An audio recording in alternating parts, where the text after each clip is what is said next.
What is revenge?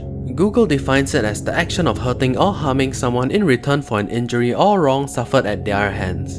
It's basically like an Uno reverse card with a fist. Someone slaps you, you slap them back. Someone murders your loved ones and makes your life a living hell. You make them regret being born on the same planet as you break every bone in their body and skin them alive while force feeding them pieces of their family. There are many forms of revenge stories, but what I'm focusing on is revenge stories in a fantasy adventure setting. The story can be broken into 3 stages. Stage 1. The world turns its back on the hero. Stage 2. The hero declares his revenge and grows stronger. Stage 3. The hero gets his revenge. It's a simple premise that can be a great story when done well, and it can turn out differently depending on which areas you focus on. Stage 1. The world turns its back on the hero.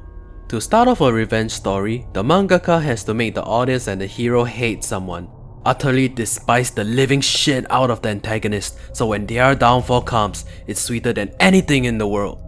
A simple way to do this is to torment the hero physically, mentally, and emotionally.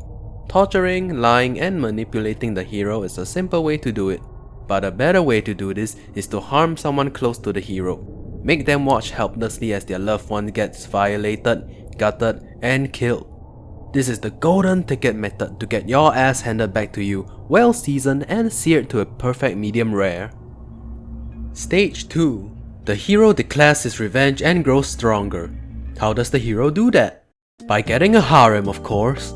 During this stage, the revenge is mostly toned down and it falls back into more of a fantasy adventure story. But the mangaka occasionally reminds the hero and the audience that there is someone out there that needs their spine ripped out of their ass. Stage 3. The hero gets his revenge. Yeah baby! This is what I've been waiting for! This is what I've been waiting for! Woo! Time for revenge! Time for the hero to bring down the accumulated angst on this trash of a human as he finally gets to savor the sweet, sweet blood of the antagonist. This is the pinnacle of the story and it's what the mangaka has been building up the entire manga for. It's time for the actual revenge. With that said, the strongest brave who craves for revenge extinguished with the power of darkness is the best revenge manga that I have read so far, despite its long ass title. Its level of revenge is definitely one of the edgiest, bloodiest, and horrifying levels of revenge that has ever come out. Although it will never have mainstream appeal due to the horrifying imagery, it definitely has a small and dedicated cult following that worships this manga for doing what other manga won't. So, why is this manga so good? Well, the story is quite simple to say the least. The hero, Raw, defeats the demon lord and comes back as a hero only for him to find out that his entire party and the entire kingdom has betrayed him from the start. He gets captured, tortured, and has everything taken away from him before getting executed. He gets sent back to God's realm and uses his goddess's love for him to get godly powers, and he returns for revenge. Short and simple, but the execution of the manga is where this manga shines.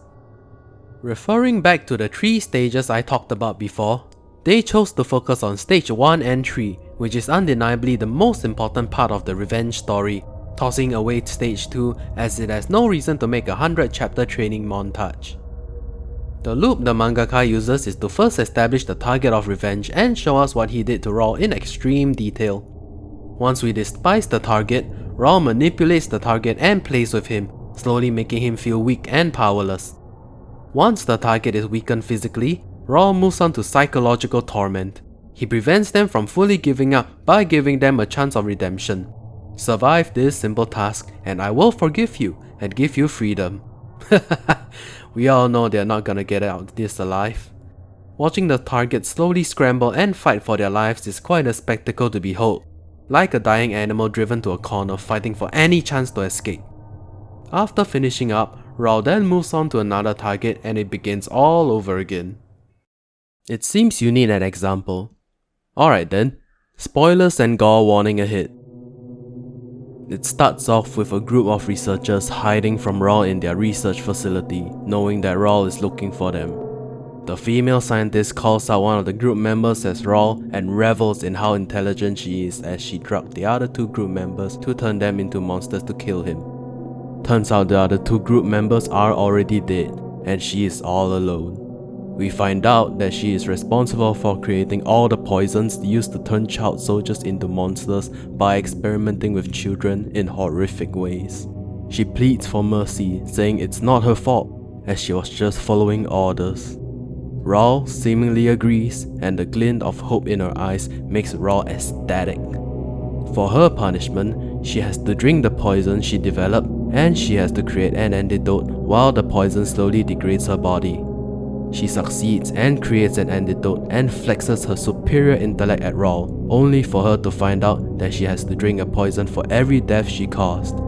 What follows is a lost animal scrambling to extend her life by those few meager hours as she slowly succumbs to the poison after 17 hours and 31 minutes and after drinking 41 vials of poison. Now that is how you take revenge. Watching the glimmer of hope fade from your enemies is what all revenge manga thrives on.